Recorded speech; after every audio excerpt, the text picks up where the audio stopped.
going to share some mathematics and STEM enrichment activities that we've been trialling at our school in the last couple of years. But first I would like to share with you a short story that I think illustrates why this is an area of great importance. So last term, some of my colleagues and I attended the STEM Teacher Enrichment Academy at this university. And during that conference, there was a session where they passed around some objects that had been produced by a 3D printer. Now, up until that time, my only experience with 3D printers was an episode of Grey's Anatomy, where they used it to produce a synthetic valve or something. But this was a pencil holder made solely from the digits of pi. And as you can see, this totally blew our minds. Now, I posted this on Twitter, and for some reason, it just took off. Somewhere in Canada, someone asked, "Do you have the design for this?" I was like, "No, I don't have the design." But it didn't matter because someone from the USA was like, "I've got the design, here's the design." And then someone from the UK actually made it, and you know it's from the UK because there's snow in the background. And then from my own staff room, University of Sydney alumni, Penny Poon, she's in the audience today, she used these school holidays with her husband to create their very own Pi pencil holder on their recently purchased 3D printer. That is one heck of a date day. And as you can see, it totally blew their minds as well. See, I didn't even realise that I'd posed a problem, and yet people were going out of their way to solve it. When you spark somebody's interest enough, they will do the rest themselves. And for me, creating that spark is what these enrichment activities are all about. And I hope that some of these ideas spark something in you too. We've trialled many of them at different enrichment days, but the longer I teach, the more I am convinced that we need to stop the enrichment days and just start embedding these activities into our regular classes. Because as soon as we take them outside of the mathematics classroom, students disassociate them with our subject area. It also implies that enrichment tasks are somehow different from what we're doing in our classes. And that should never be the case either. So let me share what we've done and some quick visions for where to next. How big is a humpback? This idea was inspired by Nagla Jabeli at a transition conference. The students were given a scale drawing of a humpback whale with a simple scale provided, and in their small groups they had to determine the real measurements of this creature. And then we actually went outside and drew the life-size humpback whale on our basketball courts. But now I'm actually thinking that with a stage 5.1 class, who's really a stage 4 class, this would be incredibly enriching in scale drawing, and it shouldn't be limited to a humpback whale.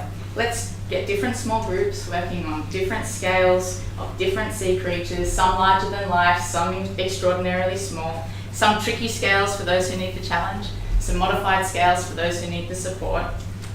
Let's create a whole aquarium on the court.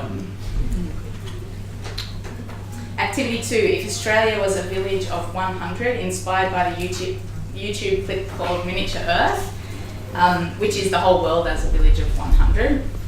And I don't think our trial of this even scratched the surface of what we could do with it because of the time constraints of one day.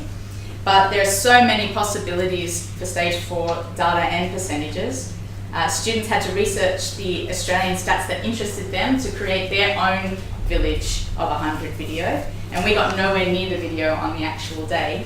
But for the future, could we combine forces with mandatory tech to create the clip? That'd be pretty cool. I wonder if we could predict and then compare and contrast the data with that of our own school's data.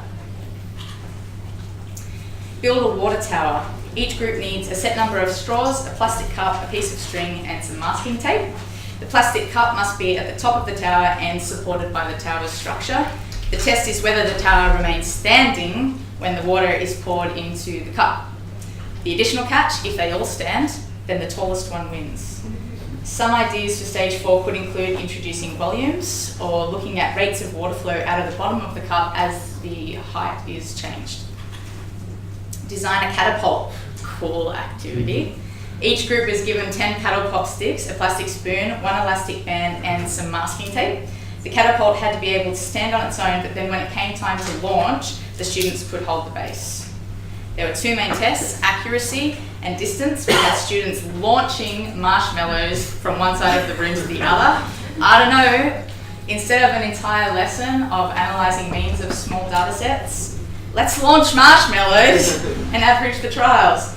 I'm sure some of you are even dreaming up creative lessons about projectile motion as I share this as well, and if you're not convinced, check out the look of concentration on their faces and the look of pure joy when they hit the target.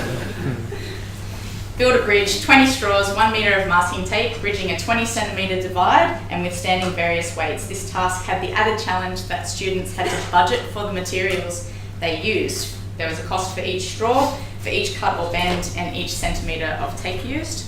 And design a wind-powered sail car. Straws, wheels, tissue paper, aluminium foil, plastic, sticky tape, plastic cups, skewers. The winner is the car that travels the furthest before it stops or goes off course. 3 trials, average the results. If there is a tie, the lightest car wins. You can develop class scatter plots of the weight of each car against the distance it travels. You could create travel graphs, calculate speed. I hope that the ideas are exploding in your own heads about where you could go with these activities. And even if the only outcomes that you achieve are the working mathematically ones, then I would suggest that these are worthwhile. They're engaging and memorable, and they'll help us and our kids to keep it real. Thank you.